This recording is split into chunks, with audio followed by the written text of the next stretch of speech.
All right, let's discuss Forspoken. One of the first big games of 2023, coming from the same developers of Final Fantasy 15, which for me was one of my favourite games of 2016. So, like many people, I had high hopes for this game when it first released, but in the end, I was just disappointed. Now, me saying all this doesn't mean that there's no good parts in this game. There is a few. The main character of Sqaure is awesome. The unwilling hero portrayed very well. The great soundtrack. One of the biggest things that I feel like can really enhance a movie, TV show, video game is a soundtrack. And this is a good one. The developers really wanted to push parkour as well. And it's some of the funnest parkour I've played in a long time. And one of the biggest things I enjoyed from this game is you get to start off fighting a dragon. Any fantasy game that starts off that way feels amazing. But despite all these good parts, they're just completely overshadowed from everything that the game is lacking and is very disappointing in. The game presents you with a massive open world that unlocks as the story progresses. And at first glance, each new place feels good, different to the last one. Going from open grasslands to hellish landscapes to deserted areas. But it doesn't take long as you travel through fighting enemies for you to realise it's all just the same as the last area. All the enemies feel the same, all the crumbled buildings look the same.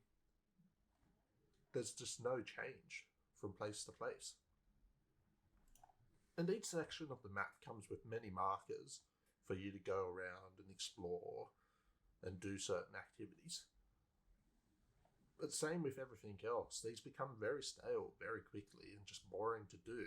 Whether it's going to an area and clearing out the same enemies or fighting the same horde of monsters. And even those areas where you can go and fight a boss to unlock a new piece of armor or material feel pointless. You run through a labyrinth, fighting once again the same enemies you've seen all game long, to fight a boss that feels underwhelming, to get a new cloak or necklace that, for the most part, at least to me, just felt unnecessary unless you wanted a new cosmetic item. It done nothing really to upgrade my armor. And as you travel around the world, at least enjoying one of the few good aspects in the parkour, you have the option to go and review and read books about the past, since there's no characters out in the open world due to the blight, which turns them into monsters. But taking this part away from characters and just making it books takes away one of the better aspects of open world games, its side characters. And although the story, when you read the books about the past, about how the Tantras fought back the enemies, it just doesn't feel as good as it would if you heard it directly from an interesting side character. Another area you get to access throughout the entire game is the city of Sqaure. It's an area where the last of the humans still left alive have all gathered. And it's a fairly similar place to what you would expect. The slums or the poorer areas are near the wars, and as you go further into safe areas, it also becomes richer, more vibrant. And it's in this area where you get to meet actually a few side characters. But as I stated before, some of the good parts of a massive open world game like these is its interesting side characters.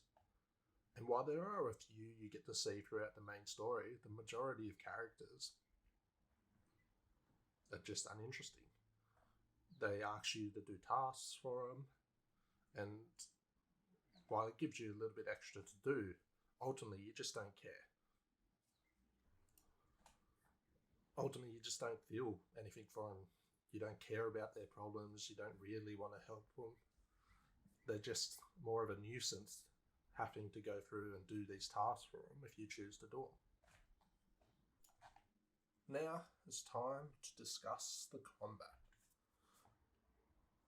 It has 4 different types of magic that you can use in this game. Fire, rock or earth, ice, water, and a holographic type one. And overall, combat was just okay. There was nothing amazing, nothing that we haven't seen before, but it wasn't bad either. It did, in a few moments for people playing on PC, have some technical problems and, could get stuttery when there was a bit too much combat going on, too many hordes while you're going in fighting them. But overall, it wasn't too much of a problem. And during the combat, the game gives you the choice if you can swap between them, use a couple different ones and some support magic. And enemies have a certain weaknesses to certain type of magics. But overall, it didn't really feel like it mattered too much, that you could just kind of pick the one type of magic and use it all the time and you'd generally be pretty fine. But unfortunately, one of the biggest flaws I found that came with the magic was due to the fact that you nearly finish the entire game, or at least the entire story, by the time you even have access to all the magic. So by the time you get the last one, it doesn't really feel as necessary because the game's practically over. And of course, a big part of many RPG type of games is the dodge mechanic. The dodge mechanic in this game is very forgiving. It's part of the reason why most of the time it doesn't really feel necessary to swap out your type of magic if you just want to stick to one type. And along with that, it causes the boss fights to be some of the easiest, and for me, therefore some of the most boring boss fights I've ever experienced. The boss fights, whether the main boss fights or a side boss fight or even like a little mini boss you'd find throughout the world, just felt underwhelming and didn't really have much to it. And these uninteresting boss fights unfortunately take a bit away from the story as well. But like the rest of the game, it had its good parts, especially with the main character being actually a very enjoyable one. But the overall stories, by the time it ended, just felt underwhelming and, like the rest of the game, disappointing. Now, of course, these are just my opinions, my experiences from playing the game. There are many out there who may have enjoyed it and will enjoy it in the future. The best recommendation I can really give for you is to just wait until it's on special, at the very least.